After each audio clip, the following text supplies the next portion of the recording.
तो नमस्कार फ्रेंड्स, आपण को आ गोटे नुआ वीडियो रे स्वागत। तो फ्रेंड्स देखंतु आमे प्रथमरु आलोचना करितिले कि जो विधवा माननकु अंत्योदय गृह योजना रे शामिल सरकार करिवे। तो ए विषय रे आमे संपूर्ण डिटेल्स आज रो वीडियो रे मु संपूर्ण डिटेल्स बतैबी आपनकु कि आपण कोठू फॉर्म पाइबे, काहाकू सबमिट करिवे, फॉर्म केमिति फिलअप करिवे, सब step by step full information Devi A video माध्यम रे। तो ता पूर्व जदि आप आम चैनल रे नुआ आइछन्ति चैनल को सब्सक्राइब करी पाखरे थिबा बेल आइकन को दबाई देबे। तो चलंतु फ्रेंड देरी नकरी वीडियो को स्टार्ट करिबा। तो फ्रेंड्स देखंतु आपण जे कोनोसी ब्राउजर रे रूरल हाउसिंग लिखि कि सर्च करिवे तो फर्स्ट ऑप्शन को क्लिक करिवे।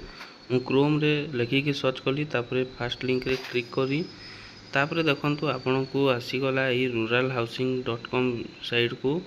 तो अंत्योदय गृह योजना देखंतु एठारे क्लिक करिवे। क्लिक कला परे देखंतु फ्रेंड्स आपण को एठी गोटे इंटरफेस अछि जोटा कि ग्रामांचल रे सुरक्षित आश्रयस्थली पई अंत्योदय गृह योजना, जोटा कि पूरा हेबो पक्का घर आशा विकसित हेबो ओडिशा। तो देखंतु अधिक जानिबा पई आपण ए टोल फ्री नंबर रे मध्ये कॉल करि परिबे, जोटा कि 6746817777 रे आपण जोगाजोग करि परिबे। फॉर्म टी कोठु पाइबे देखंतु फ्रेंड्स, आपण एप्लीकेशन फॉर्म रे क्लिक करिवे। ए जो डाउनलोड लिखाई छि फास्ट डाउनलोड रे आपण क्लिक कले आपण को फॉर्म टी डाउनलोड होई जिवो। तो देखंतु फ्रेंड्स मु आपण को फॉर्म टी डाउनलोड करी देखाई दउछि।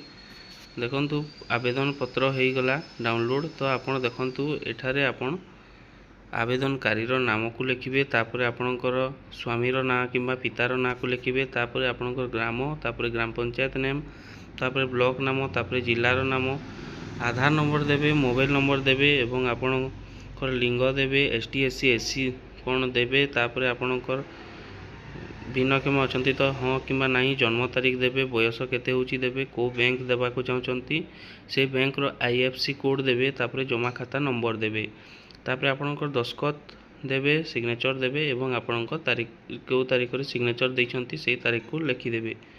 तापरे एठारे आपण घोषणा नाम रे आपणकर जोटा भी होची देखंतु 4 नंबर रे अछि नाबालक संतान थिबा बा विधवा महिला। तो ए जदि आपण विधवा महिला तो एही 4 नंबर ऑप्शन रे क्लिक करिवे।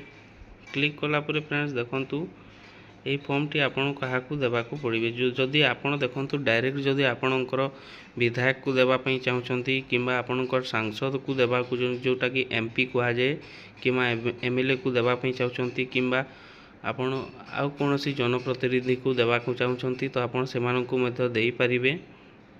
तापरे तांकर स्टाम्प सह दस्खत लागिबो एवं तांकर तारीख मध्ये लागिबो।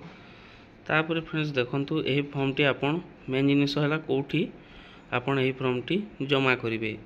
तो फ्रेंड्स देखंतु आपण ब्लॉक ऑफिस रे जेई कि मध्ये आपणकर जे भी डाटा एंट्री ऑपरेटर थिबे तांकू देई मध्ये परिबे, किंबा आपणको ग्राम पंचायत रे जे आपणको सरपंच अछंती तांकू मध्ये आपण एही फॉर्म टी फिलअप करी देई देले। ता सहित आपण कोन कोन डॉक्यूमेंट देबे फ्रेंड्स देखंतु आपणकर आधार कार्ड, जमी पट्टा, बैंक खाता, आपणकर जाति सर्टिफिकेट, जदि हैंडीकैप थिले हैंडीकैप सर्टिफिकेट, यही सब जिनिस आपण देकी जेरॉक्स करिके आपणकर सरपंच किंबा आपण जो जहा को भी जदि आपण एमएलए एमपी को देबा को चाहिए तो आपण सेमानकु देई परिबे।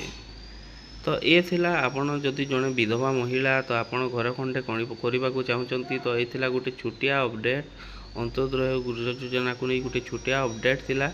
जदि अपडेट टी भल लागिला वीडियो को गोटे लाइक करिवे, चैनल रे जदि फर्स्ट टाइम आस्थिले चैनल को सब्सक्राइब करी पाखरे थिबा बेल आइकन को दबाई देबे। तो रहउची फ्रेंड्स पुणी आ गोटे एमिति नुआ अपडेट वीडियो सहित देखा हेबा। धन्यवाद।